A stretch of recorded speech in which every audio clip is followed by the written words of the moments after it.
بسم الله الرحمن الرحيم.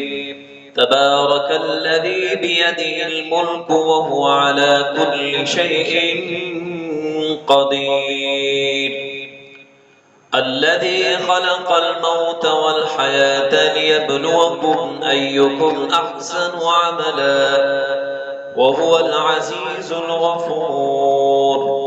الذي خلق 7 سماوات طباقا ما ترى في خلق الرحمن من تفاوت فارجع البصر هل ترى من فطور ثم ارجع البصر كرتين ينقلب إليك البصر خاسئا وهو حسير. ولقد زينا السماء الدنيا بمصابيح وجعلناها رجوما للشياطين وأعتدنا لهم عذاب السعير. وللذين كفروا بربهم عذاب جهنم وبئس المصير.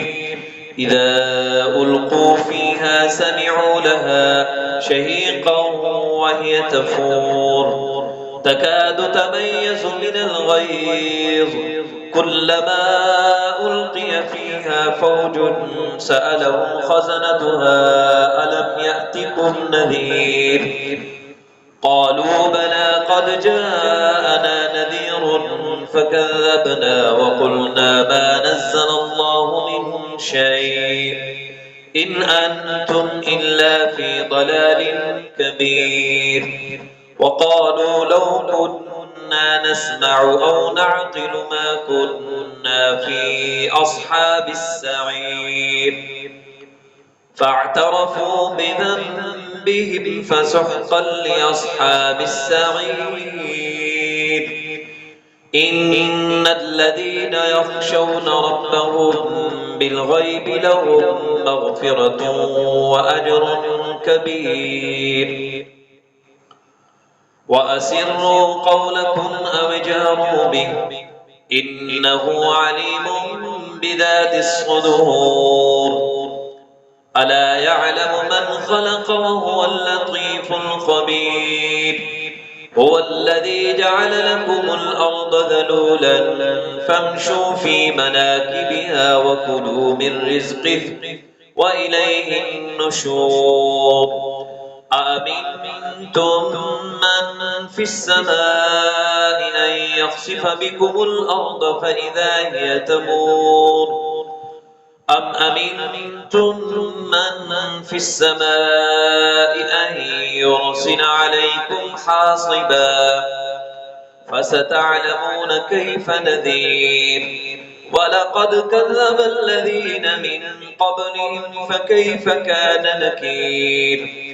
أولم يروا إلى الطير فوقهم صافات ويقبضن ما يمسكهن إلا الرحمن إنه بكل شيء بصير.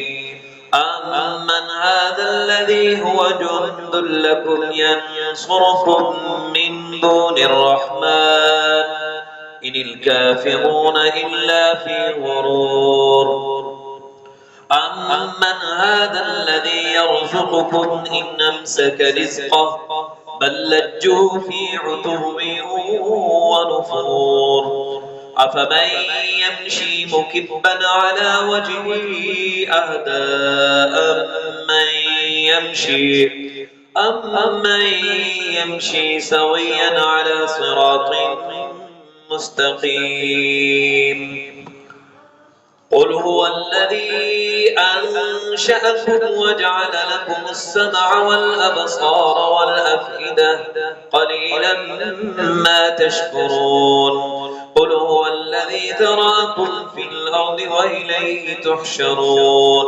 ويقولون متى هذا الوعد إن كنتم صادقين. قل إنما العلم عند الله وإنما أنا نذير مبين. فلما رأوه زلفة سيئت وجوه الذين كفروا وقيل هذا الذي كنتم به تدعون قل أرأيتم إن أهلكني الله ومن معي أو رحمنا فمن يجير الكافرين من عذاب أليم قل هو الرحمن آمنا به وعليه توكلنا فستعلمون من هو في ضلال مبين قل أرأيتم إن أصبح ماؤكم غورا فمن يأتيكم بماء معين